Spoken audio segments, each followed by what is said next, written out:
नमस्कार शेतकरी बंधूंनो, चला तर मग आपला 100 दिवस 100 औषधे ह्या सिरीजमधला आज दिवस 79वा. तर आज आपण शेतकऱ्याच्या पसंतीचं जे एक औषध आहे जे की कीटकनाशक म्हणून वापरलं जातं ते म्हणजे कोराजन. ह्या कोराजनविषयी आपण थोडक्यात माहिती पाहणार आहेत. तर FMC कंपनीचे कोराजन हे एक प्रभावी कीटकनाशक आहे ज्यामध्ये आपल्याला मुख्य घटक हा क्लोरोइंट्रोनिपॉल हा 18.5% हा SC फॉर्ममध्ये आपल्याला पाहायला मिळतो. तसेच हे विशेषतः आळ्यांच्या नियंत्रण करण्यासाठी वापरले जाणारे हे एक औषध आहे. तसेच मुख्यतः हे औषध कोणकोणत्या पिकामध्ये वापरले जाते ह्याबद्दल आपण थोडक्यात माहिती पाहूयात. तर जसे की सोयाबीन असेल, तसेच कापूस, मिरची, टोमॅटो, वांगे, भुईमूग, हरभरा, राजमा, मका इत्यादी पिकामध्ये ह्या कोराजनचा वापर केल्यानंतर एकदम प्रभावी असे आपल्याला रिझल्ट पाहायला मिळतो. तरी कोराजनचा वापर केल्यामुळे कोणकोणत्या आळ्या आणि कोणकोणत्या कीटक ह्याच्यावर आपल्याला नियंत्रण मिळवता येते ह्याबद्दल आपण थोडक्यात माहिती पाहूया.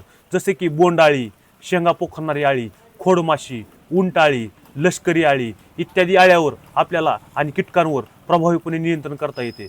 तसेच ह्याचा वापर केल्यामुळे आपल्याला अनेक प्रकारच्या किडीवर नियंत्रण मिळवता येते. तसेच पिकांची निरोगी आणि चांगली वाढ तसेच चांगल्या प्रकारचे उत्पादन आपल्याला मिळवता येते. तसंच ह्याचा वापर जर तुम्ही किडींच्या सुरुवातीच्या टप्प्यामध्ये जर केला तर आपल्याला चांगल्या प्रकारचे नियंत्रण आपल्याला आळ्यावर भेटलेले आपल्याला किंवा कीटकावर भेटलेले आपल्याला दिसून येते. तसेच मार्केटमध्ये आपल्याला 10 ml, 30 ml, 60 ml, 150 ml, 300 ml एवढ्या साईजमध्ये हे उत्पादन आपल्याला भेटून जाईल. आणि प्रमाणाचा विचार करता 1 लिटर पाण्यासाठी 1 मिली एवढे तुम्ही त्याचे प्रमाण वापरू शकता. आणि मार्केटमध्ये आपल्याला 150 ml चे उत्पादन हे 800 ते 850 रुपयापर्यंत मार्केटमध्ये आपल्याला भेटून जाईल.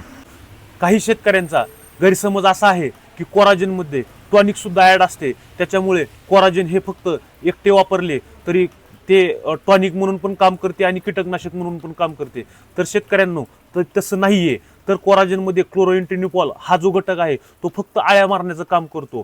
त्यामुळे शेतकऱ्यांनी कोराजन वापरताना म्हणजे शेवटच्या फवारणीसाठी जर तुम्ही कोराजन वापरत असतील तर त्याच्यामध्ये तुम्ही पोटॅश असेल किंवा इतर जी उत्पादने असतील म्हणजे जी की शेंगा फुगवण्याचं काम असेल किंवा फळ फुगवण्याचं काम असेल इत्यादी कामासाठी तुम्ही त्याच्यासाठी दुसरे औषध तुम्ही घ्या. नाहीतर शेतकऱ्यांचा गैरसमज असा होतो की कोराजनमध्ये दोन्हीही घटक असल्यामुळे कोराजन सोबत काही घ्यायची गरज नाही. तरी ही शेतकऱ्यांना माहिती कशी वाटली? धन्यवाद.